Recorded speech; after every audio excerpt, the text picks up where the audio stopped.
మీ సంతాన కలను నిజం చేసుకునేందుకు ఈ రోజే 49 సంప్రదించండి 9390501418.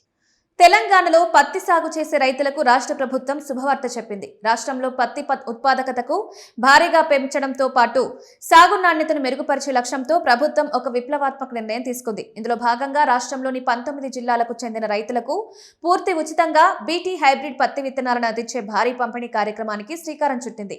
కేంద్ర రాష్ట్ర ప్రభుత్వాలు ఉమ్మడిగా నిధులు సమకూరుస్తూ ప్రతిష్టాత్మకంగా అమలు చేస్తున్న జాతీయ పత్తి ఉత్పాదక పథకం కింద ఈ విత్తనాల పంపిణీని చేపట్టారు. రాష్ట్రంలో పత్తి రైతులను ఆదుకునేందుకు తెలంగాణ ప్రభుత్వం పంపిన ప్రతిపాదనలకు కేంద్ర ప్రభుత్వం గ్రీన్ సిగ్నల్ ఇచ్చింది. భూములున్న 19 జిల్లాలను ఈ ప్రత్యేక ఉచిత విత్తనాల పంపిణీ పథకానికి ఎంపిక చేశారు. హైదరాబాద్లోని రాష్ట్ర వ్యవసాయ రైతు సంక్షేమ కమిషన్ కార్యాలయంలో ఈ పథకాన్ని లాంఛనంగా ప్రారంభించారు.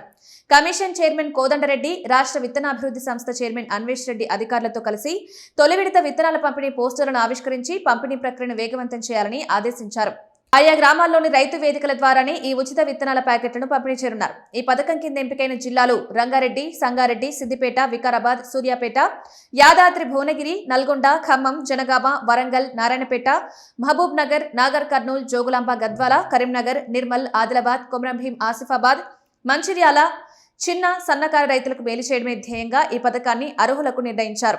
రాష్ట్ర వ్యాప్తంగా మొత్తం 50,950 మంది రైతులను లబ్ధిదారులుగా గుర్తించారు.